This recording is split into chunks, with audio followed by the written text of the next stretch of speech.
Hello everybody, my name is Ray. Welcome to the Evangelical Dark Web. Today we're going to be discussing the beef between Matt Walsh of the Daily Wire and Pearl Davis of Pearly Things, both very prominent on the YouTube sphere. Matt Walsh has been a prominent conservative columnist for years. Pearl Davis has been a successful YouTuber for about a minute. She's kind of like a female Andrew Tate. And they got into it this past week, over the last week. They've gotten into it over the issue of marriage. Pearl Davis is trying to blackpill men on marriage by trying to highlight the divorce court system and using that as a cudgel to say young men are wise to avoid getting married. And that's what we're going to talk about today. We're going to resist the black pill because this is not only a black pill that needs to be resisted, but it's a very detrimental black pill to our society. We need more young people to get married, not fewer. Fewer is correct, not less. So anyway, that's what we need. And Pearl Davis is basically coming to many of the same conclusions as feminism, but from a very opposite angle. So it's very interesting to see, but when Christ is not part of your solution, it's not surprising that you end up sounding very similar. Your solutions sound very similar to the problems that you oppose. We see that with James Lindsay and wokeness. And we'll see that with a bunch of other examples, because it really is, at the end of the day, Christ or chaos. So we're going to get into this social media beef. But first, I want to let you know, Evangelical Dark Web is a Christian news gathering and commentary ministry. A lot of hard-hitting news stories over the weekend that you would have missed because I did not do them on video. So we do have a free newsletter that you can check out. We also have a Patreon-like system that you can join and support us at. That's like the most you can do. But the least you can do is like this video, subscribe to the channel if you are new. So let's dive into some tweets by Pearl Davis. So this is from September 22. It's not the most recent or the earliest tweet, but I do just want to pick up somewhere in the middle of the beef. And that is, I don't say men shouldn't get married. I say men need to weigh the risk and rewards and decide for themselves. I say just find a good woman and marry young sounds nice, but is naive advice. And I don't think that's naive advice at all. I think that's goals. That's goals. That's not necessarily advice. You maybe could say it's a platitude, but that's goals for life. Like saving up and buying a house, as opposed to not saving up and renting all your life. There's some things that are advice and life paths that are common sense. These things, it's understandable that we're not living in the same times, and I understand that Pearl Davis is criticizing the family court system, but what's also very pressing is that her criticisms of other people's marriages, which she gets personal in this, and then cries victim about people going after her and not going after the argument. She tweeted this on the same day. So let me get this straight. I point out that a YouTuber worth $9 million today likely has a different experience in marriage than the average Joe. Am I the bad guy for pointing it out? Am I wrong?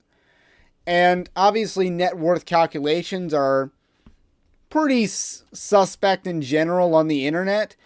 But it's worth noting that Matt Walsh is a huge name in conservative media. Probably one of the better Twitter accounts out there, because he either is hot or he's garbage when it comes to his takes. However, Matt Walsh was not always rich. Guarantee it. Matt Walsh's career hasn't always been, he hasn't been that prominent for, he's been prominent for a long time, but as far as how prominent do you have to be to make money in conservative media? Like real money, like big time dollars? I don't think he's been that, I don't think he's been reeling in the bacon for that long in conservative media.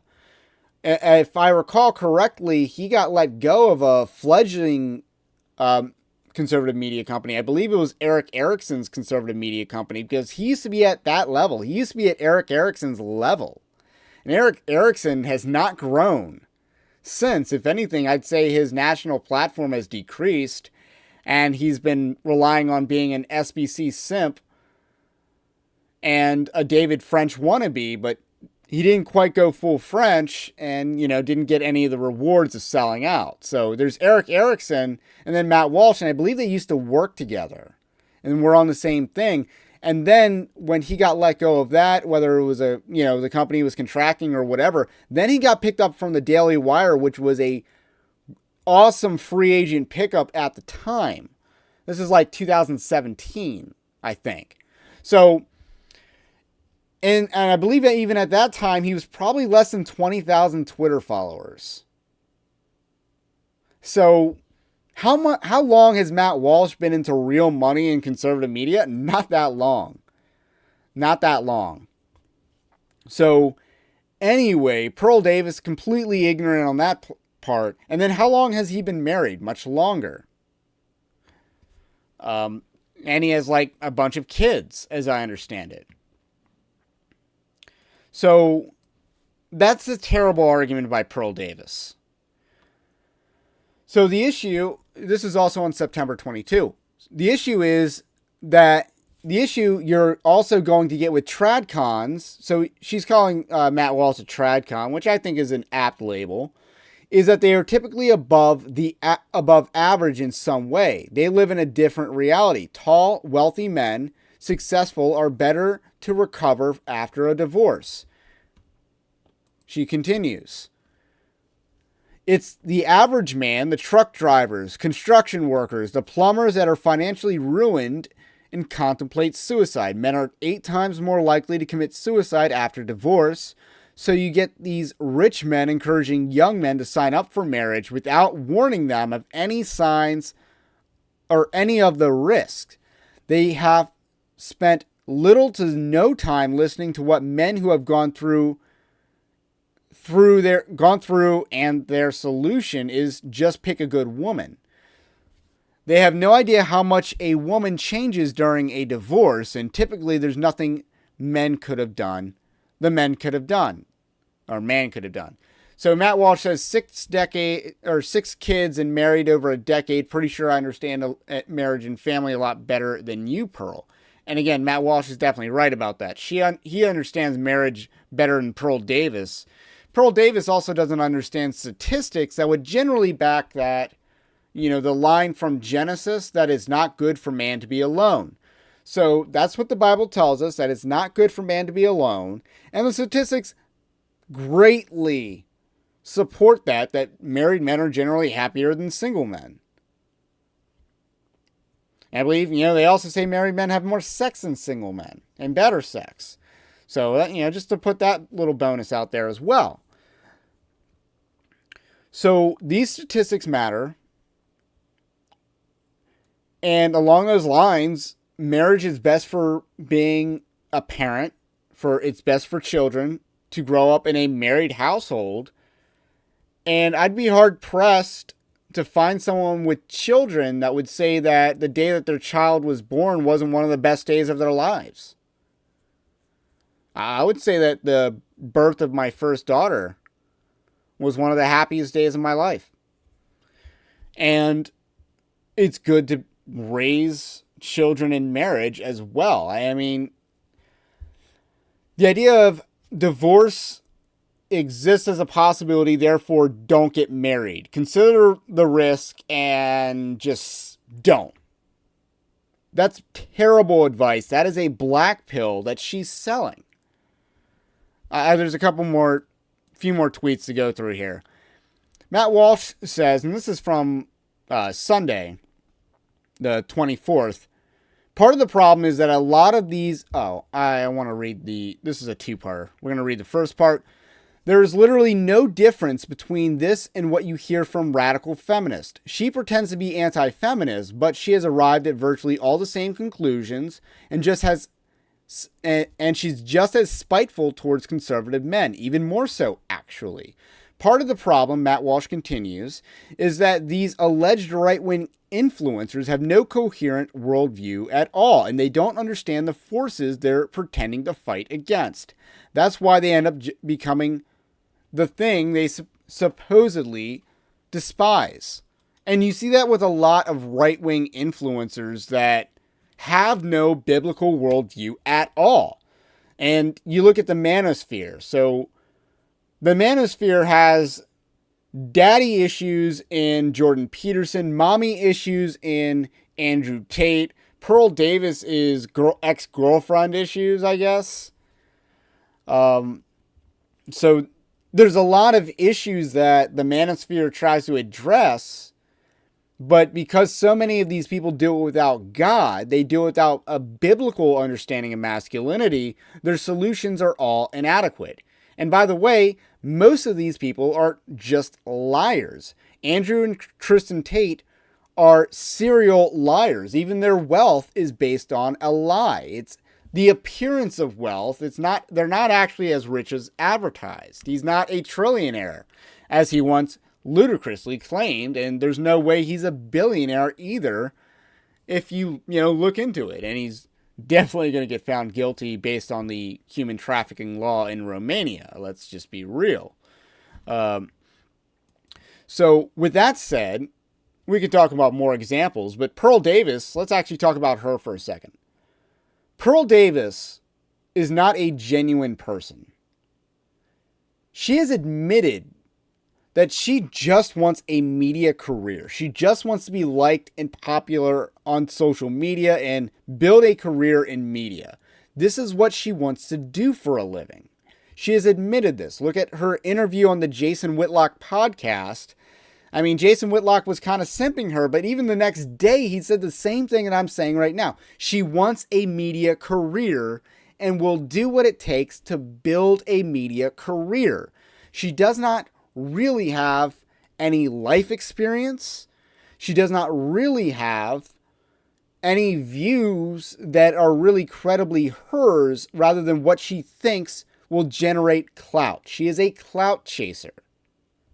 She's not someone that's interested in building a movement. She's interested in building her brand. She's not interested in getting married, really. I would say she's not. And she isn't trying to create a society where people want to be high-value men and high-valued women. So there's a lot of people in this sphere who don't have God, who advocate no solutions or bad solutions, like not getting married because the risk is too high, instead of being serious and trying to get to the root cause. So Pearl Davis tweets this. I'm going to skip the Laura Loomer tweet and get back to it. But this is from Sunday also. But divorce rates are going down slightly, and I don't understand stats. And she's quoting arguments made against her there. So she's saying that people accuse her of not understanding statistics and divorce rates are going down. And then she posts a tweet of marriage rates. Now, this actually destroys her argument. If you want to talk about men and women being less happy than they were, say, right here in the 1950s, where, oh, look at these high marriage rates. Yeah, direct factor involved in the lack of male and female happiness among young people not getting married and then dissatisfied with their life. I'd say there's a direct connection between these two. It's almost like you could draw a straight line between or there's probably a very strong correlation, somewhere probably above 0.75, between divorce or not single rates, I don't know what you call it, unmarried percentage, and then dissatisfied with life percentage. I'd say there's a pretty strong correlation between that, which actually undermines her entire argument here. This is more reason to take chances in life, especially if you're young, rather than shy away from chances, shy away from duty, shy away from responsibility, shying away from the dominion mandate that God gives. So Laura Loomer, who's a crazy habitual liar, by the way, like she's an evil person, also hates God, by the way. So she went after Ron DeSantis, I think, recently for alluding to a Bible verse that says, her people don't go to heaven because they don't believe in Jesus.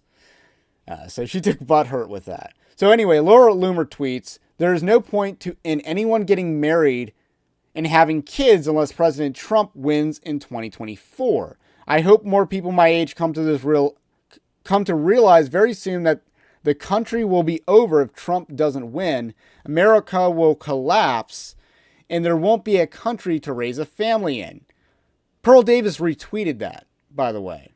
That's why I'm reading this Laura Loomer tweet. Pearl Davis endorsed it by retweeting it. Because retweets really do kind of mean endorsements at the end of the day. There's nothing biblical about that. There's nothing good about that. There's nothing true about that. I mean, yeah, hinging our fate on Trump winning in 2024 is stupid. Refusing to get married because, you're not sure if Trump's going to win or not is stupid. It's unbiblical. And, it's a Laura Loomer take for a reason. Last tweet. There's a reason why the red pill tells men to be cautious about marriage. And no, it's not because we want them to be alone and miserable. It's because we don't want them to be divorced, financially crippled, separated from children, and alone and miserable. Now, I do got to say, yes, the family court does screw men in divorce. I again, can't stress that enough. Honestly, though, I also suspect that most men who don't get custody following a divorce probably deserve not to have the custody after a divorce. Now, obviously, there are high-profile exceptions to this, and there's everyday examples of this as well. I'm speaking in generalizations here. And let's actually talk about solutions, because Pearl Davis isn't interested in that. Obviously, I would favor, getting rid of no-fault divorce. All divorce should be at fault. That's my opinion. That's, I believe, a more biblical legal system, because we used to have a legal system where we didn't allow no-fault divorce en masse. Another potential solution, a little bit more controversial, but since Pearl Davis is not a Christian, I don't consider her to be a Christian at all. You'd think she would be advocating prenups, prenuptial agreements.